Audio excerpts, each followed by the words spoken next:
حسین زندہ باد ہے، حسین زندہ باد ہے، حسین زندہ باد ہے۔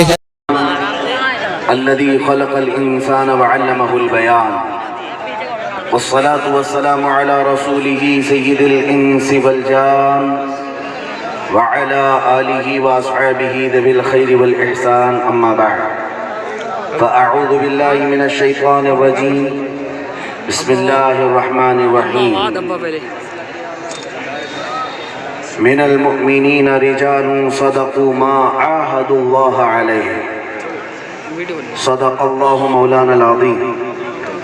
بارگاہ رسالت معاب صلی اللہ تعالی علیہ وسلم میں درود پاک کا ہدیہ پیش کریں۔ اللہم صلی علی سیدنا و مولانا محمد معدن الجود والکرم وآلہ واصحابہ الکرام ابنہ الکریم وبارک وسلم صلاة دائمة سرمدا ابدا۔ عزیزان گرامی وقار، آج کا یہ اجلاس اور یہ منبر میں نے اپنی زندگی میں پہلی مرتبہ حاضری دی ہے اس جلسے میں، لیکن محسوس ہوتا ہے کہ یہ اسلامیہ انٹر کالج کا دوسرا عرس اعلیٰ حضرت۔ اتنے علماء کا اس منبر پر جمع ہونا بریلی شریف کے بعد یہ پیلی بھیت کا ہی حق ہو سکتا ہے۔ اللہ تعالیٰ یہ چہروں کو سدا سلامت رکھے، آمین۔ ہم نے تھوڑی دیر کے لیے اب یہ بند رکھا،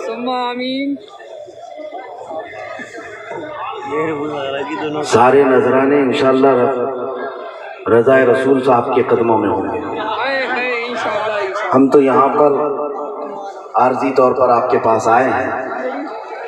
اس عرس کی کچھ خصوصیات ہیں، اس لیے اس میں یہ رونق ہے اور یہ روحانیت ہے، بے شک بے شک۔ اس لیے کہ ہم نے بزرگوں سے سنا ہے جس کام کی ابتدا خلوص و للہیت کے ساتھ ہوتی ہے اس کام میں ہمیشہ برکت ہوا کرتی ہے، بے شک۔ اور اس عرس کا انعقاد کسی عام شخص نے نہیں کیا، تاجدار اہل سنت مفتی اعظم ہند نے قائم کیا۔ کیا بات! ان کے حکم کے مطابق عرس اعلیٰ حضرت پیلی بھیت شریف میں یہ منعقد ہونے لگا۔ میرے اپنے علم کے مطابق 48 سال اس کو گزر چکے، اس منبر پر پتہ نہیں کتنے اولیاء اکرام آئے ہوں گے۔ بظاہر جو شکلیں آپ کے علماء کی جو نظر آتی ہیں، نہ پوچھ ان خرقہ پوشوں کو ارادت ہو کو دیکھ ان کو، یہ دے بیضہ لیے بیٹھے ہیں اپنی آستینوں میں۔ وقت کے اولیاء کرام آئے اور گئے، اس منبر سے آپ سے مخاطب بھی ہوئے ہوں گے۔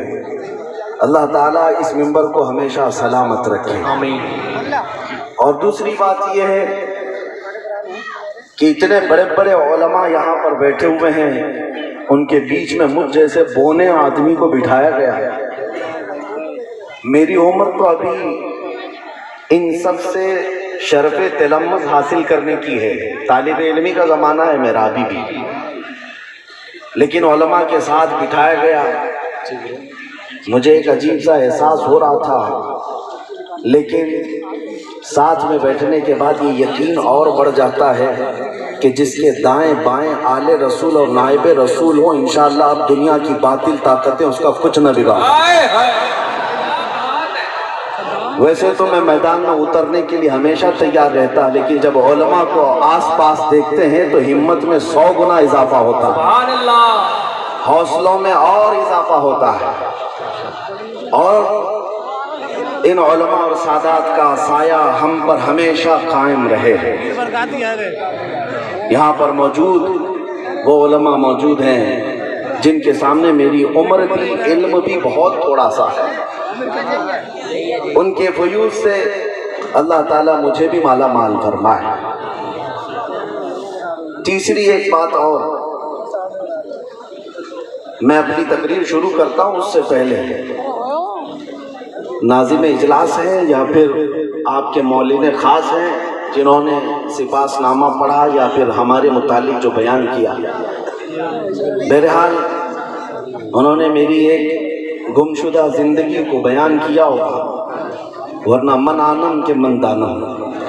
اعلیٰ حضرت فاضل بریلوی کا وہ شعر جس کو میں بہت قریب سے پڑھتا بھی ہوں اور چاہتا بھی ہوں، جو اعلیٰ حضرت نے فرمایا تھا: نہ مرا نوش ز تحسین، نہ مرا نیش ز طعن، نہ مرا نوش ز تحسین، نہ مرا نیش ز طعن، نہ مرا گوش بمدح، نہ مرا ہوش زمیں، منم و کنج خمولی کے نہ گنجت دروئے، منم و کنج خمولی کے نہ گنجت دروئے، جزے من کتاب و دوات و قلم.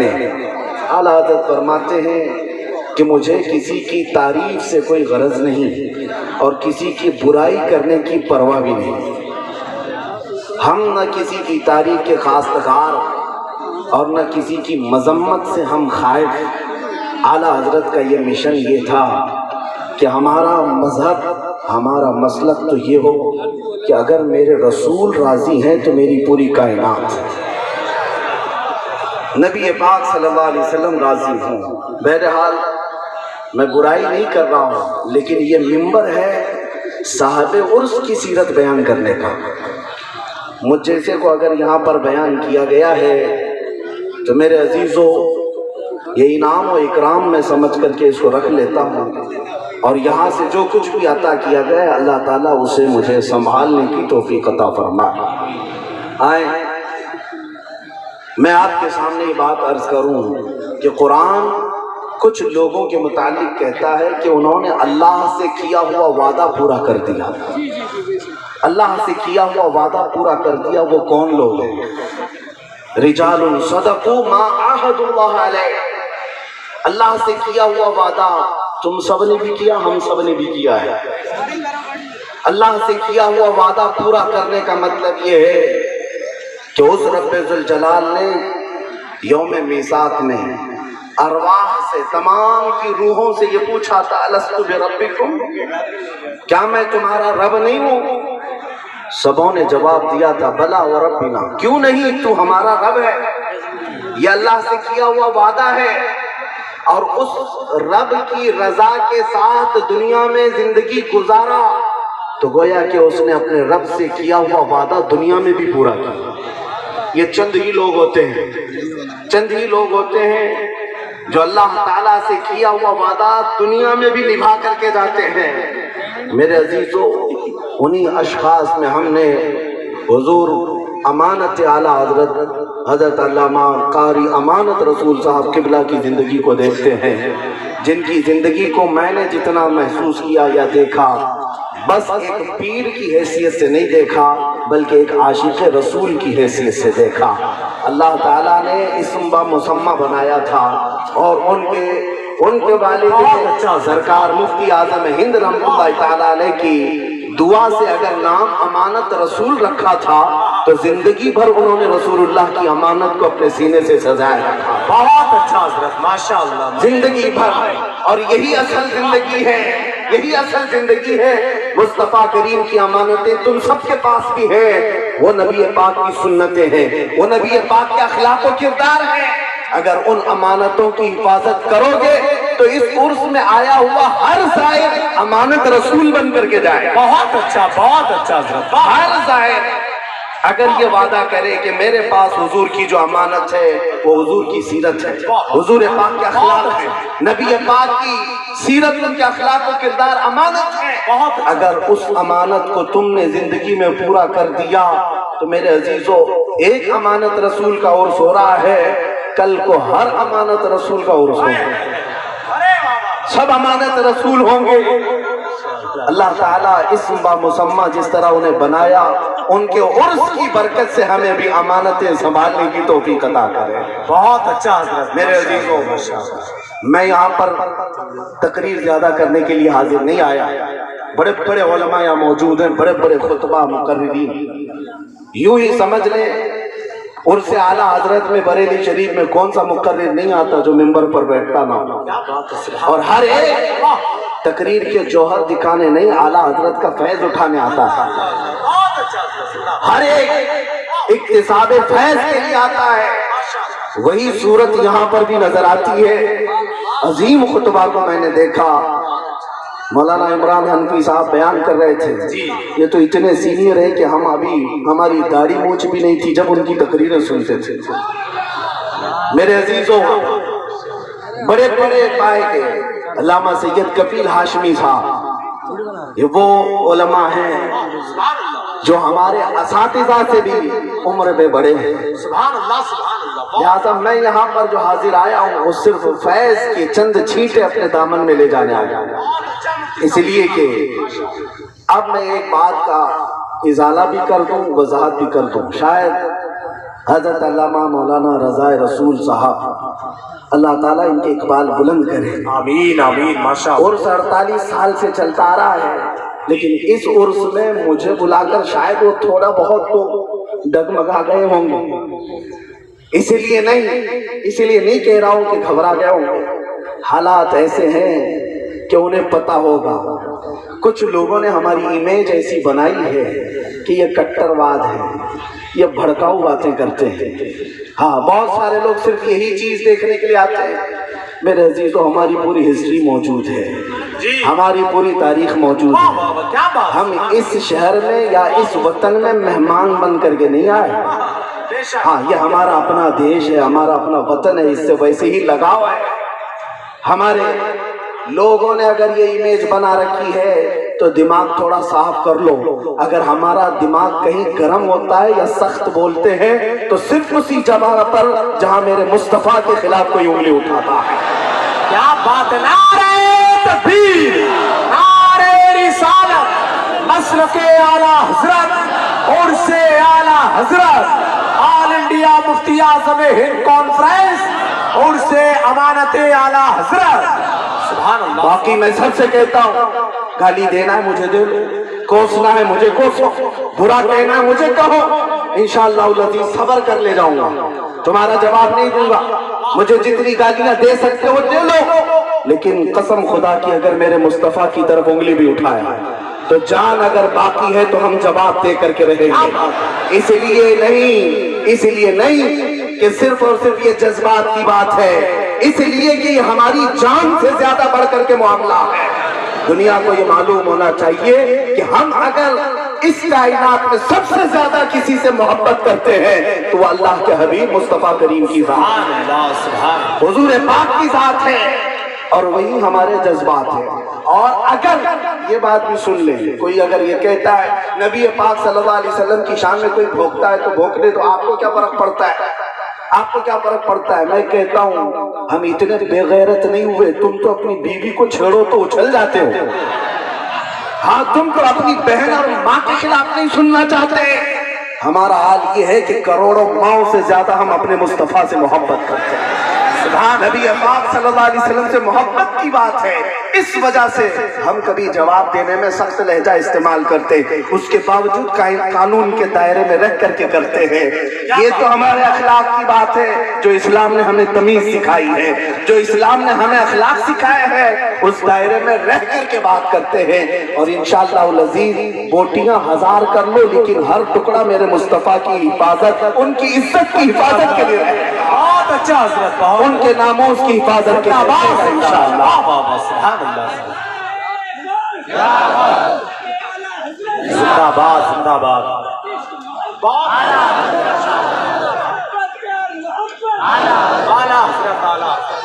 میں نے آیت کریمہ آپ کے سامنے پڑھی تھی، بہت جلدی۔ من المؤمنین رجال صدقوا ما عاہدوا اللہ علیہ، ایمان والوں میں سے کچھ بندے ایسے ہیں جنہوں نے اللہ سے کیا ہوا وعدہ پورا کر لیا۔ جنگ احد میں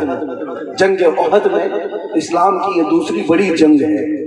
احد کے پہاڑ کے دامن میں یہ جنگ ہوئی، یہ جنگ بڑی سخت ہوئی۔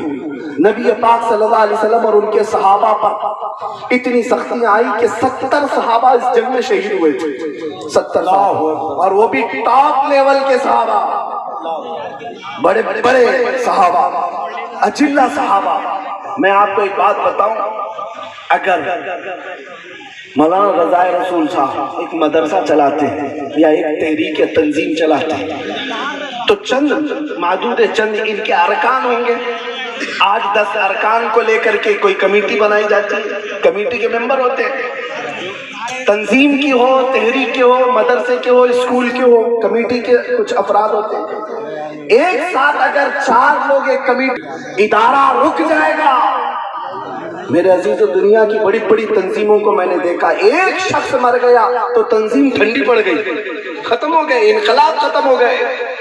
لیکن احد کے میدان میں نبی پاک صلی اللہ تعالیٰ علیہ وسلم کے سامنے 1-2 نہیں، حضور کے مدینہ طیبہ اسٹیبلش کرنے والے صحابہ، 70 صحابہ کی جانیں چلی گئی، شہادت کا جام نوش کیا، لیکن کیا اسلام رکا؟ اسلام رکا؟ اسلام کا مشن ٹھنڈا پڑا۔ ادھر شام کو جنگ احد ختم ہوئی، ادھر صبح مسجد نبوی میں میرے آقا امامت کے لیے حاضر تھے۔ سبحان اللہ۔ اسلام نہیں رکا۔ اس جنگ احد کی بات میں کر رہا ہوں جس میں امیر حمزہ کا کلیجہ چبایا گیا تھا۔ اس جنگ احد کی بات کر رہا ہوں جس میں عبداللہ بن جہش صحابی رسول ہیں جن کے جسم کے 80 ٹکڑے کر دیے گئے تھے، اور کفار و مشرکین نے ان کے ٹکڑوں کے ہار بنا کر کے گلے میں پہنے ہیں، عبداللہ بن جہش کا۔ اسی جنگ احد کی بات کر رہا ہوں جس میں انس بن نزیر صحابی رسول کو ایسا رون دیا گیا تھا کہ ان کی ایک انگلی کے علاوہ جسم کا کوئی حصہ ہی نہیں ملا، کوئی حصہ نہیں ملا، ایک انگلی کے علاوہ۔ ان کی بہن ہے، انہوں نے صرف انگلی دیکھ کر کے پہچانا کہ یہ میرا بھائی انس بن نزیر ہے۔ اس جنگ کی بات کر رہا ہوں جس میں خود رسول اللہ کے 2 دانت مبارک شہید ہوئے۔ حضور پاک صلی اللہ تعالیٰ علیہ وسلم کے چہرے اقدس پر لوہے کی ٹوپی جو پہنی جاتی تھی جنگوں میں، ایک کافر نے وہ لوہے کی ٹوپی حضور کے چہرے پر ماری، جس کی وجہ سے حضور کے رخسار میں تانت لوہے کا ایک اندر داخل ہوا، اس کو نکالنے کی کوشش کی گئی تو حضور کے 2 دانت مبارک شہید ہوئے تھے۔ اسی جنگ کی بات کر رہا ہوں۔ حالات بہت سارے ہیں، لیکن جو بات مجھے کہنی ہے وہ یہ ہے، اتنے سخت حالات کو میرے آقا نے اپنی آنکھوں سے دیکھا۔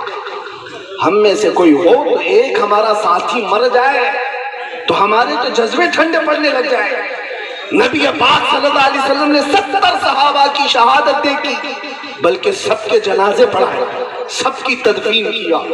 ایک منظر بڑا عجیب تھا احد کے میدان میں، بڑا عجیب۔ حضور پاک صلی اللہ علیہ وسلم زخمی تھے اور آپ نے اپنے صحابہ سے کہا کہ جاؤ سعد ابن ربی زندہ ہے یا انتقال کر کے ڈھونڈ کے لاؤ۔ ایک صحابی کا نام لے کر کہا سعد ابن ربی۔ حضور انہیں بڑا پسند کرتے تھے، حضور کی محفلوں میں ہمیشہ رہتے تھے۔